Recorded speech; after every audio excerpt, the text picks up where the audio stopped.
დავიწყეთ ხვალინდელი დღით და იმ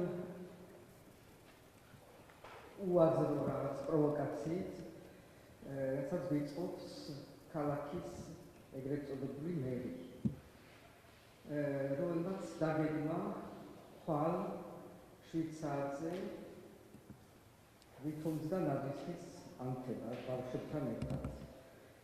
ეს აშკარა პროვოკაცია არის, რამე თუ 2 კვირა არის უკვე უწყვეტლი, რომ იმ ადგილას იმ დროს არის გამოხატული პროტესტი და ხვალ რადგანაც იმართება პარლამენტში პაროდია, რომელზედაც მე მოგახსენებთ, იმ დღეს უთუოდ იქნება ასევე ძალიან დიდი პროტესტი. იმ ადგილას მოწყობა ამ ღონისძიების სწორედ ხვალ, სწორედ 7 საათზე, სწორედ პარლამენტის წინ ყველას ძალიან კარგად გვესმის ეს რას ნიშნავს, რატომ არის გაკეთებული და რას ემსახურება. იმ ადგილას ფაქტობრივად სადაც თვით ექიმები ამბობენ, რომ უკვე რუსთაველზე შენობების ფასადები უკვე გაზით არის განღებთილი ხეებით და ალბათ სასურველი არ არის იქ ბავშვების მოყვანა.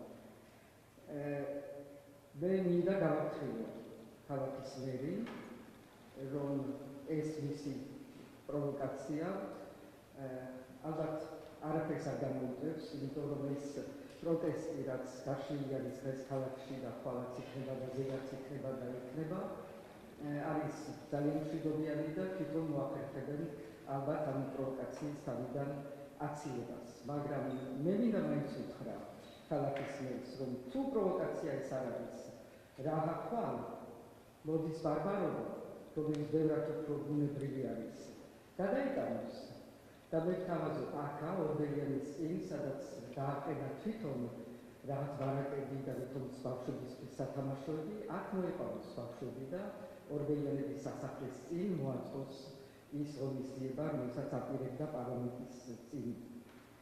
მაგრამ რაც უნდა მოხდეს, თუ რამე მოხდა, პასუხისმგებლობა ცხადია მთლიანად და მხოლოდ მასზე, პირადად მასზე იქნება. მეორე პროვოკაცია არის ხვალ რაც ხდება პარლამენტში. პროვოკაცია თუ პაროდია, არ ვიცი როგორ დავარქვა, ალბათ უფრო პაროდია, რადგანაც ეს იქნება ის ღონისძიება, რომელიც მოკლებული არის მთლიანად ლეგიტიმაციას მოკლებული, არაკონსტიტუციური, არალეგიტიმური, ეს მოყვება მთელ რიგ არაკონსტიტუციურ ქმედებებს და ამიტომ ამაზე დიდხანს არც დიდი ანალიზი არ სჭირდება, არც დიდხანს გაჩერება ამ თემაზე. ყველაფერი არის პაროდია, თუნდაც დღეს რაც ხდება, რომ ოცნებიდან გარდის ხალხის ზალა მე დაბრუნდება, მე იქიდან ნიშნავენ პრეზიდენტს თუ არ ნიშნავენ. მოკლედ, ეს უკვე აღარ არის არაფერი კავშირი აღარ აქვს ამას, რამე პოლიტიკურ პროცესთან და ეს არის ყველაზე სამწუხარო, იმიტომ რომ განვიხადეს სახელმწიფო პაროდიად. და ეს ჩვენთვის ყველასთვის არის ძალიან შეურაცხყოფელი და ამითი ერთგვარად არის ასევე პროვოცირება ხალხის რეაქციების, იმიტომ რომ ეს არის შეურაცხყოფა ყველაფერს, ჩვენი წარსულის, ტრადიციების, კულტურის, რომ ასე მოეპყრო დამოუკიდებელ ქვეყნის ინსტიტუტებს, თუნდაც პარლამენტს პირველ რიგში და ყველა სხვა ინსტიტუტებს. და ეს არის ალბათ მიუღებელი.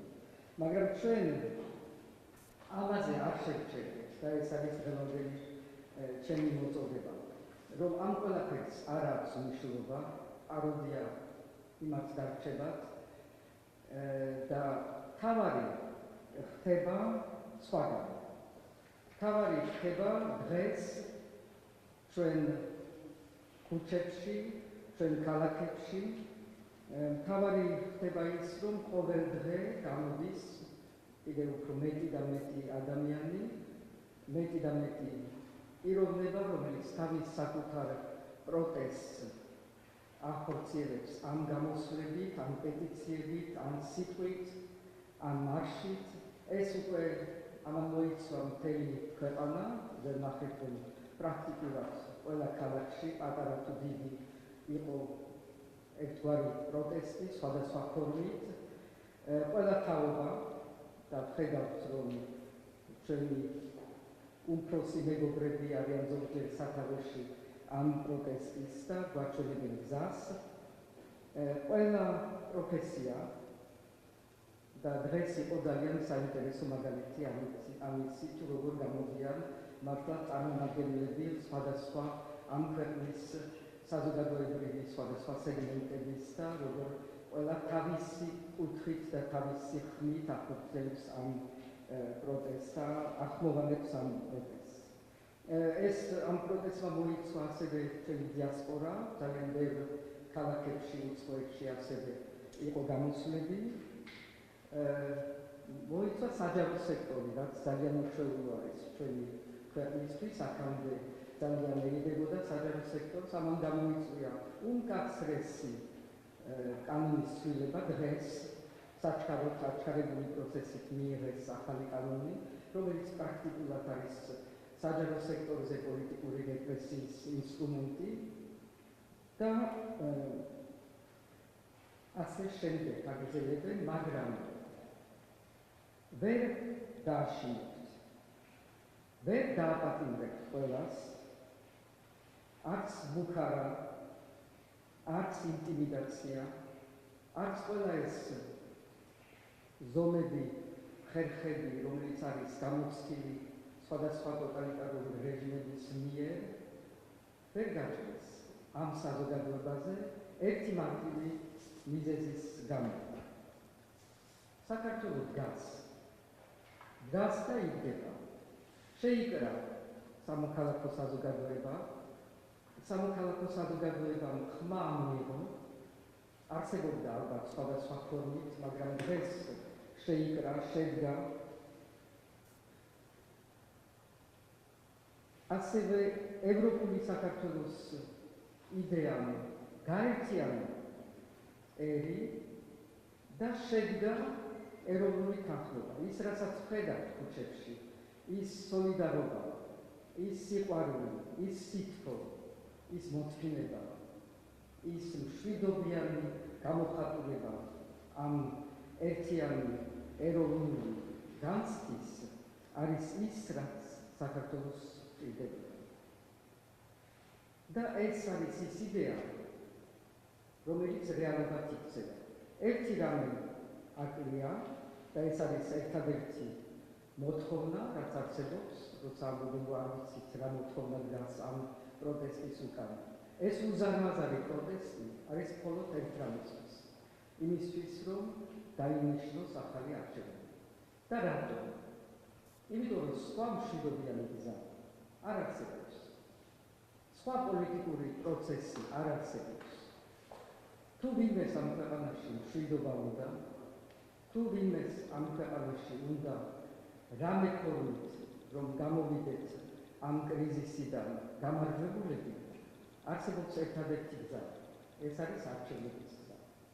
სამართლიანობის და სამართალი არჩევნების გარეშე არ არსებობს არც მშვიდობა და არც შემდეგ რამე პოლიტიკური პროცესები. მე ვარ ამისთვის აქა, სხვათაშორის არც ადამიანი ვარ, არავის არ დავტოვებს, თუ რაღაც მეკითხებიან, აქა ვარ და აქ ვიქნები.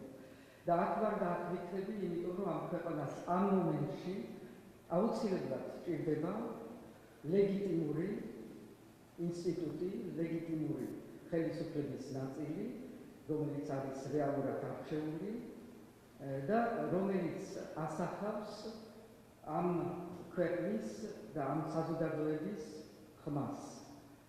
მე ვარ თქვენი წარმომადგენელი უცხოელებთან და ეს არის ერთგვარი ლეგიტიმაცია და მე ვარ ასევე თქვენი წარმომადგენელი შიგნით.